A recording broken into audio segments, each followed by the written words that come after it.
నాగబాబు గారితో పాటు మిగతా వాళ్ళందరూ వెళ్ళటం ఇది నేపథ్యం. ఆ రోజే వారు ఖచ్చితంగా క్రియాశీలక రాజకీయాల్లో ప్రవేశిస్తారు. చిరంజీవి గారు పెట్టబోయే పార్టీ ద్వారా అర్థమైంది.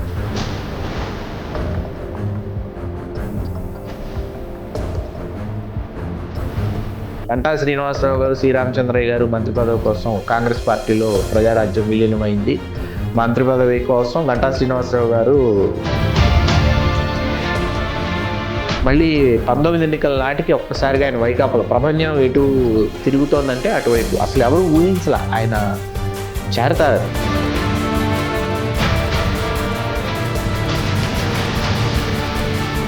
ఉమ్మడి విశాఖ వచ్చేటప్పటికి కొరసాల కన్నబాబు గారిని వైకాపా ఇన్ఛార్జ్ చేశారు. ఇప్పుడు అవంతి శ్రీనివాసరావు గారు కన్నబాబు గారిని అడగాలి, నేను వైకాపాలకు రావాలనుకుంటున్నాను.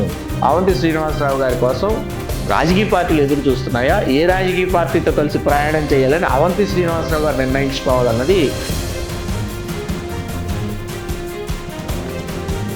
నమస్తే, తెలుగు రాజ్యానికి స్వాగతం. నేను మిస్ సత్య. 2009లో ఈ రాజకీయ నాయకుడి అడుగులు పడ్డాయి ప్రజారాజ్యం పార్టీ నుండి. ఆ తర్వాత కాంగ్రెస్లో, ఆ తర్వాత టీడీపీలో, ఆ తర్వాత వైఎస్ఆర్సీపీలో, ఇలా 4 పార్టీలను ఆయన కలిసిమెలిసి తిరిగారు. తర్వాత ఒక ఎంపీగా, ఆ తర్వాత ఎమ్మెల్యేగా, ఆ తర్వాత మినిస్టర్గా 4 సార్లు ప్రజాక్షేత్రంలో 4 సార్లు పోటీ పడితే 3 సార్లు విజయాన్ని సాధించారు. సీన్ కట్ చేస్తే 2024 తర్వాత, అంటే వైఎస్ఆర్సీపీలో ఓటమి తర్వాత ఎటువైపు వెళ్ళాలో తెలియక జంక్షన్లో నిలబడ్డారు. కాసేపు జనసేన వైపు అంటారు, కాసేపు టీడీపీ వైపు అంటారు, లేదు మళ్ళీ పూర్వస్థానానికే వైఎస్ఆర్సీపీకే వెళ్తున్నారు అంటూ ఆయన గురించి చర్చలు నడుస్తున్నాయి. మరేదో ఆషామాషి వ్యక్తి అనుకుంటే అది కాదు. అవంతి కాలేజ్ అధినేత, మాజీ మంత్రి అవంతి శ్రీనివాస్ గారు. ఎందుకు ఆయన రాజకీయ జీవితం ప్రజెంట్ కన్ఫ్యూజన్లో పడింది తెలుసుకునే ప్రయత్నం చేద్దాం. చరిత్రకారులు, రాజకీయ విశ్లేషకులు చిలగడ శ్రీకాంత్ గారు మనతో ఉన్నారు. ఆయన మాటల్లోనే. శ్రీకాంత్ గారు నమస్తే అండి. నమస్కారం సండి. అవంతి విద్యా సంస్థల అధినేతగా సుపరిచితులు. 2014 అనుకుంటానా తెలుగుదేశం ప్రజారాజ్యం పార్టీ నుంచి కదా, 2009 నుంచి. అక్కడ నుంచి ఆయన పొలిటికల్ కెరీర్ స్టార్ట్ అయింది. ఒక్కసారి అక్కడి నుంచి స్టార్ట్ అయ్యి ఇప్పుడున్న పరిస్థితికి సంబంధించి ఎవరు కారణం, ఎందుకు ఆ పరిస్థితి వచ్చింది? వాస్తవానికి ముత్తంశెట్టి శ్రీనివాసరావు గారు అలియాస్ అవంతి శ్రీనివాసరావు గారు 2009లో ఆయన రాజకీయపరమైనటువంటి నిర్ణయం తీసుకోవటం. అంత క్రితం విద్యా సంస్థల అధినేతగా ఆయన కావచ్చు, ఆయన సోదరులు ముత్తంశెట్టి కృష్ణారావు గారు కావచ్చు, వాళ్ళు అవంతి శ్రీనివాసరావు గారు అవంతి విద్యా సంస్థలు, ముత్తంశెట్టి కృష్ణారావు గారు నోవా విద్యా సంస్థలతో వీళ్ళు చాలా ప్రాచుర్యంలోకి వచ్చారు.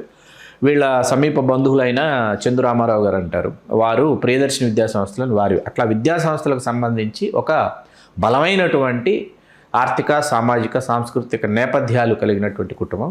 వాస్తవానికి కృష్ణా జిల్లాకు చెందినటువంటి వారు శ్రీనివాసరావు గారు, కృష్ణారావు గారు సోదరులు. శ్రీనివాసరావు గారు నాకు ఇప్పటికీ బాగా గుర్తుంది.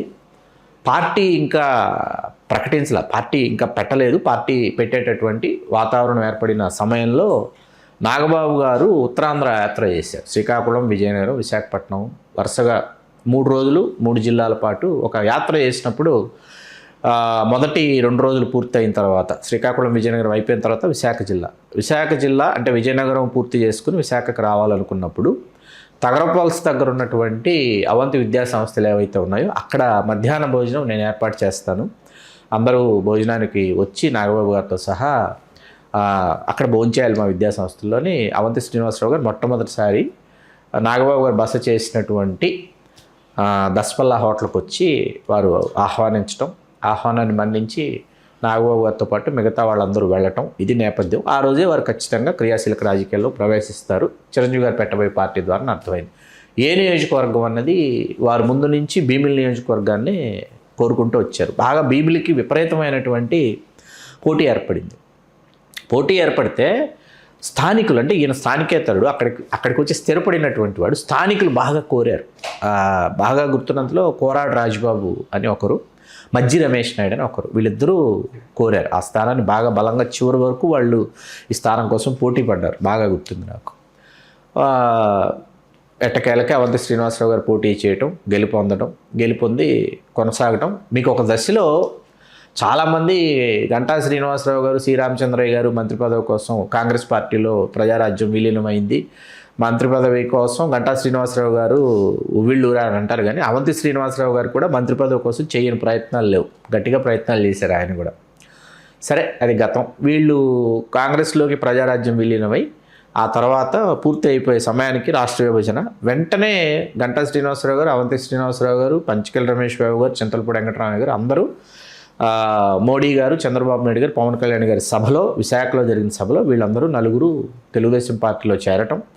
2014 ఎన్నికలకు ఎకాఏకిన అవంతి శ్రీనివాసరావు గారు అనకాపల్లి లోక్సభ నియోజకవర్గం నుంచి ఆయన పోటీ చేయటం. గంటా గారు భీమిలి, పంచకల్ రమేష్ బాబు గారు ఎలమంచిలి వెళ్ళారు. చింతలపూడి వెంకటరామయ్య గారికి కుదరలేదు. అలా అవంతి శ్రీనివాసరావు గారు రెండో ప్రయత్నంలోనే ఆయన అనకాపల్లి లోక్సభ సభ్యుడు కావటం. అట్లా మళ్ళీ 19 ఎన్నికల నాటికి ఒక్కసారిగా ఆయన వైకాపాలో ప్రభంజనం ఎటు తిరుగుతోందంటే అటువైపు. అసలు ఎవరు ఊహించలా ఆయన చేరతారని. ఎందుకంటే పంచకల్ రమేష్ బాబు గారు తెలుగుదేశంలోనే ఉన్నారు, గంటా గారు తెలుగుదేశంలోనే ఉన్నారు. అవంతి గారు వచ్చి వైకాపాలో చేరతారని ఎవరు ఊహించలా. గంటా గారు మంత్రి అయ్యారు మళ్ళీ తెలుగుదేశంలో, కూటమిలో మళ్ళీ మంత్రి అయి పూర్తి స్థాయి ఫుల్ టర్మ్ మినిస్టర్గా ఉన్నారు. అటు కాంగ్రెస్లో ప్రజారాజ్యం అయినప్పుడు మంత్రిగా చేసి ఫుల్ టర్మ్ ఇక్కడ తెలుగుదేశంలో మినిస్టర్గా చేసేటప్పటికి అవంతి గారు కొన్ని సమీకరణాలు వేసుకుని వైకాపాలోకి వచ్చి భీమిల్ నుంచి పోటీ చేసి, గంటా గారు అప్పుడు వైజాగ్ నార్త్కి వచ్చారు. భీమిల్లో మరొక మారు జయకేతనం ఎగురవేసి ఆయన రాష్ట్ర మంత్రి కావటం, 2.5 సంవత్సరాలు రాష్ట్ర మంత్రిగా కొనసాగటం మనకు తెలిసిందే. ఆ తర్వాత వైదొలగిన తర్వాత మొన్న గంటా గారి చేతిలో ఓడిపోవటం, భారీ ఆధిక్యతతో గంటా శ్రీనివాసరావు గారు గెలుపొందటం భీమిలి నియోజకవర్గంలో. అయిన తర్వాత వాస్తవానికి వైకాపా సిట్టింగ్ ఎమ్మెల్యేగా భీమిల్లో అవంతి శ్రీనివాసరావు గారు అంత పెద్ద నియోజకవర్గంలో దాదాపుగా ప్రతి ఇంటిని, ప్రతి ఓటర్ని టచ్ చేశారు. అది వాస్తవం. సరే పక్కన పెడితే కూటమి ప్రభంజనంలో ఓడిపోవడం జరిగింది. ఓడిపోయిన వెంటనే కొద్ది వారాలు, కొద్ది నెలలు గ్యాప్లోనూ వైకాపాకు రాజీనామా చేసి అసలు కొంత స్తబ్దుగా ఉన్నారు. అంత క్రితం ఉన్నటువంటి వైరుధ్యాలు ఏవైనా ఉన్నప్పటికీ గంటా గారితో మళ్ళీ సఖ్యతగా గంటా గారితో కలిసి ప్రయాణం చేయటం ఇవన్నీ మనకు తెలిసినటువంటి విషయాలే. దీనిలో భాగంగా ఏంటంటే తెలుగుదేశంలోకి రావాలంటే ఎవరి ద్వారా రావాలి? గతంలో తెలుగుదేశంలో ఒకసారి ఎంపీ ఇవన్నీ ఉన్నాయి కదా. కాబట్టి తెలుగుదేశంలోకి మళ్ళీ వెళ్ళాలంటే గంటా గారి ద్వారా వెళ్ళలేరు. గంటా గారే వైజాగ్ నార్త్లో మన 19 ఎన్నికల్లో గెలిచినప్పుడు వైకాపాలోకి వచ్చేద్దామని అనుకున్నారని అంటారు, ప్రయత్నించారని అంటారు. అవంతి గారే మోకాలెడ్డారని చెప్తారు. ఎవరి ద్వారా వెళ్ళాలి? తర్వాత జనసేనలోకి రావాలంటే ఎవరి ద్వారా వెళ్ళాలి? పంచకల్ రమేష్ బాబు గారినో ఎవరినో కోరాలి, లేదా చిరంజీవి గారి దగ్గరకు వచ్చి చిరంజీవి గారితో, కళ్యాణ్ గారితో చెప్పించుకోవాలి. లేకపోతే భాజపాలోకి వెళ్ళాలా? ఒక అస్థిరమైనటువంటి ఒక అనిశ్చితిలోకి వెళ్ళిపోయారు.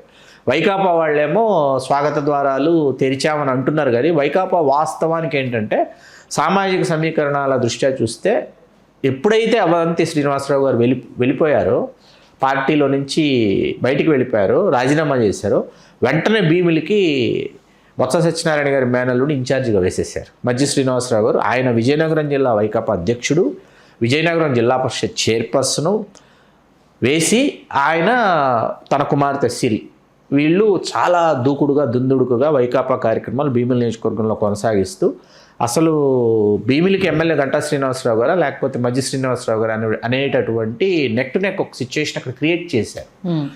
మొన్నే సిరిగారిని ప్రదీప్ నాయుడు గారికి ఇచ్చి మధ్య శ్రీనివాసరావు గారు వివాహం చేసి వాళ్ళు మరింత బలోపేతమయ్యారు. కాబట్టి భీమిలి ఇక్కడ లాక్ అయింది. ఏ కాన్షియన్సీ ఉంది? వైకాపాలోకి తిరిగి అవంతి శ్రీనివాసరావు గారు తెచ్చుకుంటే ఏ కాన్షియన్సీ ఉంది? గాజువాకకు వెళ్తే గుడివాడ అమర్నాథ్ గారు ఉన్నారు, చోడవరం వెళితే కరణం ధర్మశ్రీ గారు. ఎక్కడికి తీసుకొస్తారు? కాన్షియన్సీస్ ఆర్ ఫుల్. ఎలమంచిలికి తీసుకెళ్లాలంటే అక్కడ మళ్ళీ సమీకరణాలు వేరు. నియోజకవర్గాల పెంపు వల్ల ఏమన్నా ఉపయోగం ఉంటుందేమో. అది అక్కడికే వస్తున్నా. నియోజకవర్గాలు పెరగడం వల్ల ఏమవుతుందంటే కుటుంబంలోనే ఒకరిద్దరు శాసనసభ్యులు అయ్యేటటువంటి పరిస్థితి. అట్లాగే లేదు గురువు శిష్యుడు, పార్టీలో ఒకరు గురువు ఖచ్చితంగా ఇంకొక శిష్యుడు ద్వితీయ శ్రేణి నాయకుడు తయారంటాడు, అతను కూడా శాసనసభ్యుడు అయ్యేటటువంటి పరిస్థితి. నియోజకవర్గాల పెంపు వల్ల ఏంటంటే ఖచ్చితంగా నాయకులు కావాలి. వైకాపా వాళ్ళు కూడా ఏంటంటే సఖ్యతగానే ఉన్నారు అవంతి శ్రీనివాసరావు గారితో అని మనకు ఉన్నటువంటి విశ్వసనీయ సమాచారం. ఎందుకంటే సజ్జల రామకృష్ణారెడ్డి గారే కార్యక్రమాలన్నీ పర్యవేక్షిస్తున్నారు. ఇప్పుడు ఏమైందంటే మీకు వైవి సుబ్బారెడ్డి గారు కలగజేసుకోరండి, ఏది ఉత్తరాంధ్ర రాజకీయాల్లో కలగజేసుకోరు. విజయసాయిరెడ్డి గారు ఇవాడలేరు. విజయసాయిరెడ్డి గారి తర్వాత మీకు వైవి సుబ్బారెడ్డి గారికి అప్పచెప్పారు ఉత్తరాంధ్ర రాజకీయాలు, అది కొంత తేడా వచ్చిందని చెప్పేసి అయిపోయిన తర్వాత ఇప్పుడు ఉత్తరాంధ్రకు సంబంధించి శ్రీకాకుళం, విజయనగరం జిల్లాలు, ఉమ్మడి విశాఖ జిల్లా, ఆ తర్వాత ఉభయ గోదావరి జిల్లాల్లో వైకాపాలో ఉన్నటువంటి కాపు సామాజిక వర్గానికి చెందినటువంటి వాళ్ళకి బూడిముత్యాల నాయుడు గారికి కూడా అప్పచెప్పారు శ్రీకాకుళం వినియోగం. ఉమ్మడి విశాఖ వచ్చేటప్పటికి కురసాల కన్నబాబు గారిని వైకాపా వాళ్ళు ఇన్ఛార్జ్ చేశారు. ఇప్పుడు అవంతి శ్రీనివాసరావు గారు వెళ్ళి కన్నబాబు గారిని అడగాలి, నేను వైకాపాలకు రావాలనుకుంటున్నాను అని. ఇటువంటి ఒక అనిశ్చిత పరిస్థితిలో ఒక పొలిటికల్గా ఒక క్రాస్ రోడ్స్లో అవంతి శ్రీనివాసరావు గారు ఇవాళ నిలబడున్నారు. వైపు అడుగు వేసారా? జనసేన వైపు వేయలేదు. అన్ని పార్టీల వైపు ఒక అడుగు వేస్తారండి. రాజకీయాల్లోకి ప్రవేశించి రాజకీయం యొక్క రంగు, రుచి, వాసన, చిక్కదనం తెలిసిన తర్వాత ఖచ్చితంగా అధికారంలో ఉండే పార్టీతో కలిసి ప్రయాణం చేస్తే ఇంకా 3 సంవత్సరాలు ఉంది. పనులు అవుతాయి, ఖచ్చితంగా విద్యా సంస్థలు ఉన్నాయి, ఇంకా చేయించుకోవాల్సిన ప్రాజెక్టులు బోల్డ్ ఉన్నాయి. భీమిలి నియోజకవర్గంలో ఉన్నంత అభివృద్ధి మీకు ఒక దశలో 2019 ఎన్నికల్లో నారా లోకేష్ గారు భీమిలి నుంచి పోటీ చేద్దామని ఆలోచించారు, మంగళగిరి కాకుండా. చాలా రోజులు ఆ చర్చ నడిచింది 2019 ఎన్నికల్లో. ఆ తర్వాత ఆయన మంగళగిరికి మార్చుకున్నారు. కాబట్టి భీమిలి పరిసర ప్రాంతాల్లో చాలా అభివృద్ధి ఉందండి.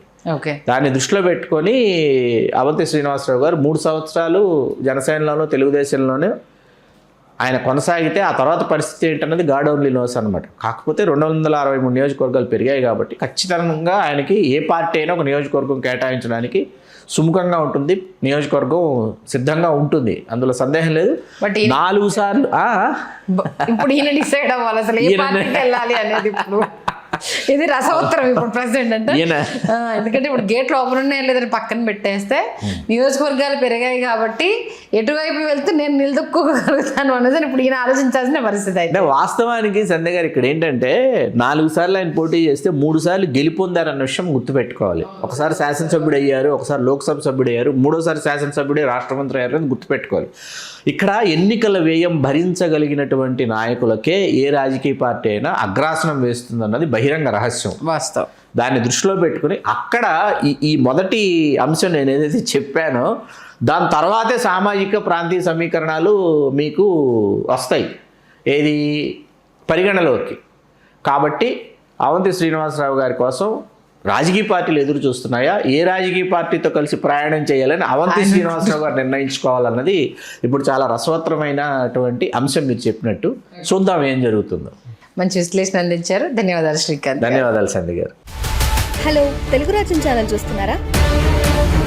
సామాజిక, రాజకీయ, జీవన చిత్రణే తెలుగు రాజ్యం. అతిశయోక్తులు, అసత్యాలు ఉండవు. రాజకీయ కోణం కాదు, ప్రజా కోణమే కొలబద్ద. తెలుగు రాజ్యం వీక్షణ మీ ఉత్తమ అభిరుచికి నిదర్శనం.